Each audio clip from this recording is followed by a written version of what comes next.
Let me tell you what I think is really happening with Drake, because everyone thinks this is about Drake versus Kendrick. I don't think that's the real story anymore. I think that was the headline. I think that was the entertainment, perhaps the distraction. But the real story is Drake versus the system behind the music business. And when I say system, I'm talking about the labels. I'm talking about the executives, the contracts, the ownership structures, the streaming incentives, the media narratives, and also the people behind the curtain who profit whether the artist wins, loses, gets embarrassed, gets praised, gets canceled, or gets crowned. Because you have to think about it. Drake and Kendrick are both connected to Universal Music Group. So when the biggest rap beef in modern history explodes, who benefits? The artist gets attention. The bands, we get entertained. The media gets content. But the label gets streams. The label gets catalog value. The label gets cultural control. And that's why the story is really bigger than rap. You see, Drake sued Universal Music Group over the promotion of Kendrick Lamar's Not Like Us, arguing that UMG helped amplify damaging claims against him. A federal judge dismissed that defamation lawsuit in October of 2025, saying the lyrics were non-actionable opinion, and Drake later appealed the dismissal. But here's the part that people keep missing. Drake did not sue Kendrick. He sued Universal.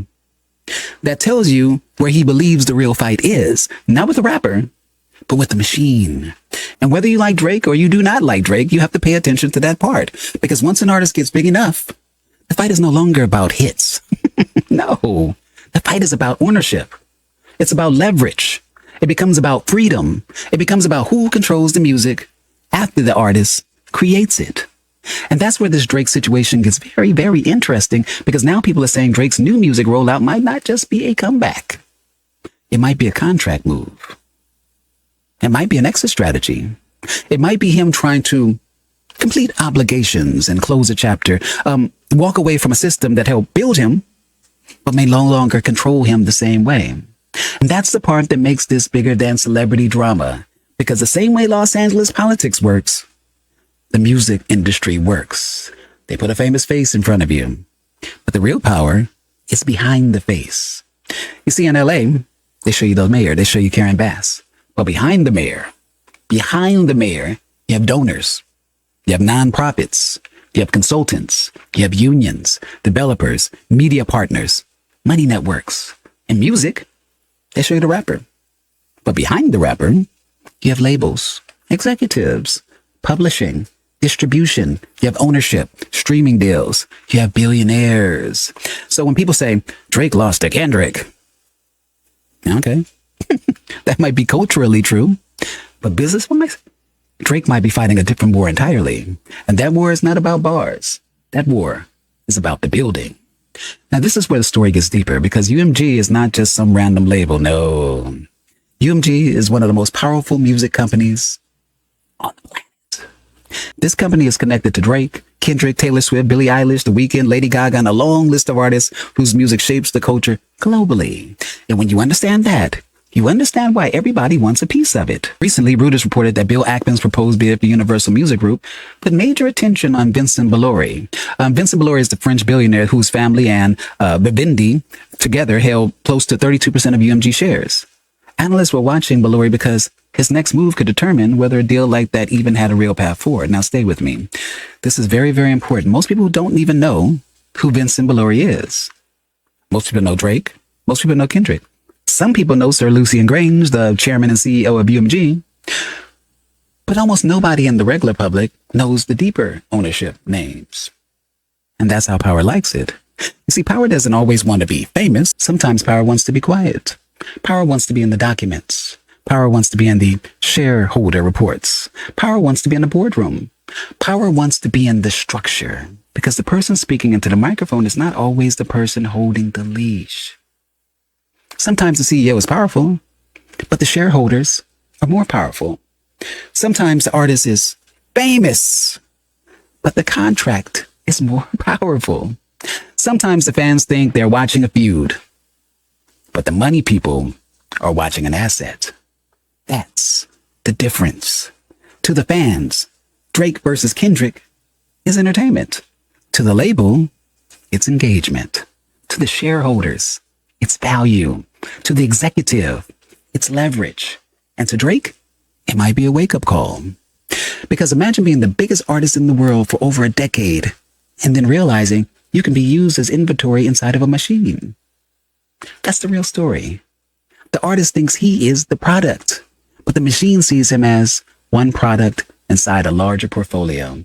That's why Drake's situation is so interesting, because he's not a young artist begging for a deal anymore. He's not some new kid hoping the label notices him. He is a corporation walking around in human form.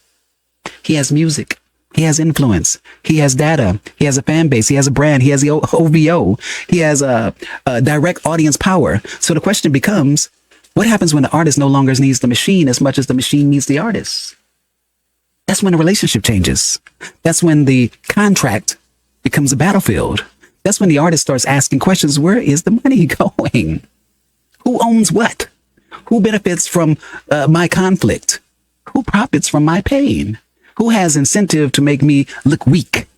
And who has incentive to keep me inside the building? That is the same question Prince asked.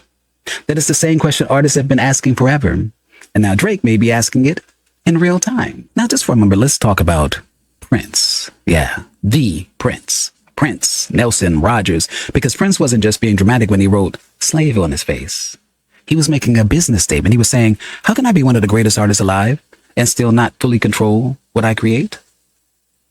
That wasn't ego. That was ownership. That was the artist realizing that fame without control is still a cage. And that's the part most people miss.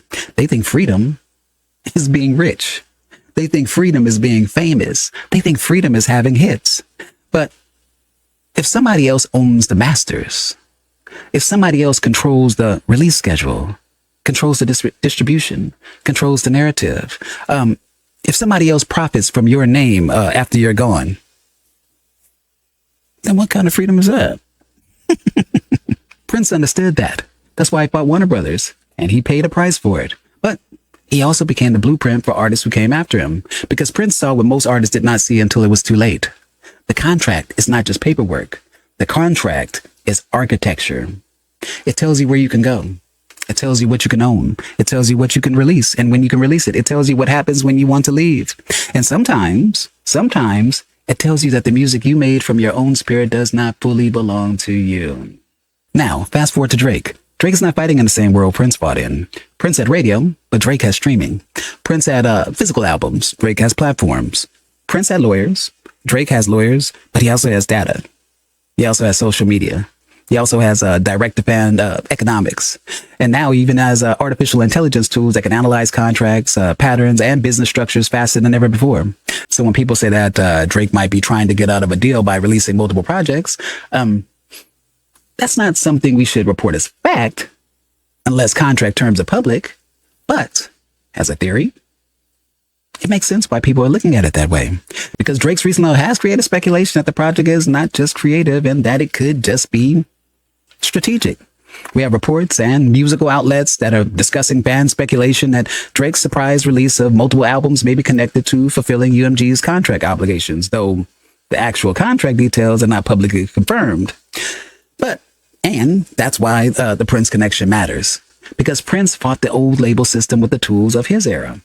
Drake may be fighting the modern label system with the tools of his era. Streaming, data, social media, legal discovery, public pressure, fan narratives, and possibly a release strategy designed to change the leverage. That is why this is bigger than did Drake win the beef? Because the bigger question is, can Drake escape the system that helped make him Drake? And if he does, what happens to the music business after that? Because Steve Stout once said something very, very important. He basically warned that if Drake ever went independent, it could change the entire music business. And he was right to say that. Because contrary to what some would like to believe, Drake is not a normal artist. If a small artist goes independent, the label says, okay. If a mid-level artist goes independent, the label will start to adjust a bit. But if Drake goes independent, that sends a message to every major artist in the world.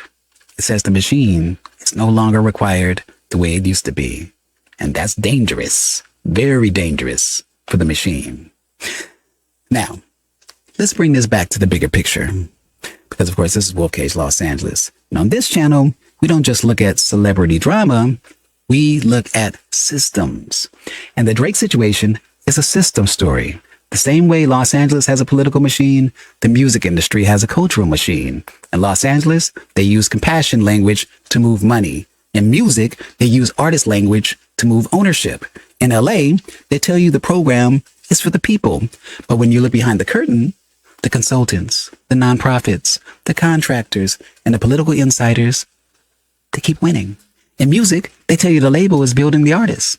But when you look behind the curtain, the catalog, the masters, publishing, streaming revenue, and rights ownership are where the real power lives. This is why Drake's fight matters. Because whether you like Drake or not, he represents something bigger. He represents the superstar artist reaching the point where fame is not enough. Money is not enough. Streams are not enough. Awards are not enough. At a certain level, the only thing left to fight for is control. Control. Control. And control is what the machine never wants to give up. Because the machine does not fear talent. The machine can find talent any day of the week. The machine fears talent with leverage. Talent with a fan base. Talent with capital, talent with business knowledge, talent that understands the contract, talent that can walk away. That's the threat. And that is why the story is not just about Drake's comeback. This is about whether Drake is trying to become his own system. Because that's the final evolution of a major artist. First, they're discovered. Then they're developed. They're marketed. Then they become valuable. Then they become trapped. Then they can either accept the cage or they try to buy, break, or walk out of it. That's the choice. Prince tried to break the cage from the inside. Jay-Z built businesses around the cage. Kanye challenged the cage and got burned by the chaos around him. Taylor Swift re-recorded her way around the cage. And now Drake may be trying to contractually walk out of the cage while the whole world is still distracted by Kendrick. That's why I keep saying, do not let celebrity headlines stop you from seeing the power structure. Because most people are arguing over who won the rap beef. But the bigger question is, who owns the beef? Who monetized the beef? Who promoted the beef? Who collected from both sides? Who benefited from Drake being humiliated? Who benefited from Kendrick being elevated? And who still controls the building after both artists go home? That is the real story. So no, this is not just Drake versus Kendrick. That was the public show. This is Drake versus UMG. Drake versus the contract. Drake versus the ownership structure. Drake versus the machine that turned human creativity into corporate property. And whether Drake wins or loses, this moment tells us something very important. The future of music is not just about who has the hottest song. It's about who owns the pipeline, who owns the rights, who owns the data, who owns the audience, who owns the exit. Because in the old music business, the label made the artist powerful. But in the new music business, the artist may become powerful enough to make the label nervous.